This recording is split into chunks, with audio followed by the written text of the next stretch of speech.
বন্ধুরা, আমি একজন স্কুলের টিচার আর আমার প্রতিদিন প্রতিটা সময় কলমের খুবই প্রয়োজন হয়।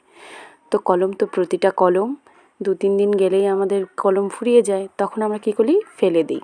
কিন্তু না, কলমগুলো আমরা অনেক কাজে ব্যবহার করতে পারি। এই যে কলমগুলো, প্রত্যেকটা কলম আমার ব্যবহার করার পর রিফিল এগুলো নেই। এখন আমি কয়েকটা টিপস আমি তোমাদের সঙ্গে শেয়ার করব। চলো, প্রথমত এই কলমের যে ঢাকনাগুলো আছে এগুলো দিয়ে আমি একটা দুর্দান্ত আইডিয়া শেয়ার করব তোমাদের সঙ্গে। প্রথমে একটা কার্ডবোর্ড নেব, তার উপরে ওপর সাইডটা আমরা আর্ট পেপার দিয়ে সুন্দরভাবে ঢেকে নেব।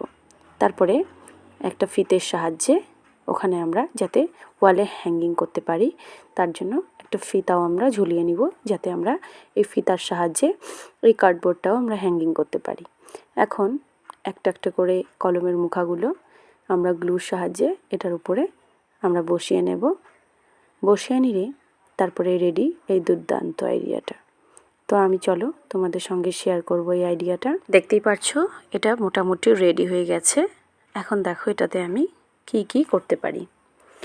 এটাকে আমরা যে কোনো একটা জায়গায় হ্যাঙ্গিং করে সেখানে আমরা ঘরের চাবি বা আমাদের বাইকের চাবি, গাড়ির চাবি আমরা এইভাবে ঝুলিয়ে রাখতে পারি। তাতে করে এটাকে খোঁজার দরকার হয় না, আমরা সবসময় হাতের কাছেই পেয়ে যাব এটাকে।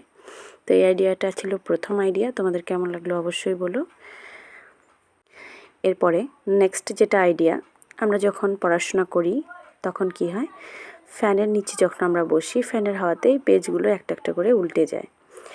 এখন আমাদের লেখাও খুব প্রবলেম দেখা যায় এবং পড়তেও খুব প্রবলেম দেখা যায়। তখন আমরা কি করব, এইখানে কলমের মুটকোটা আমরা খাতার একটা সাইডে আমরা এটাকে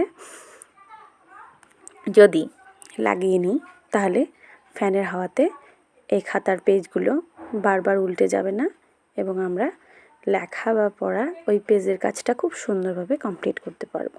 এই দুর্দান্ত আইডিয়া দুটো তোমরা অবশ্যই বাড়িতে ট্রাই করো।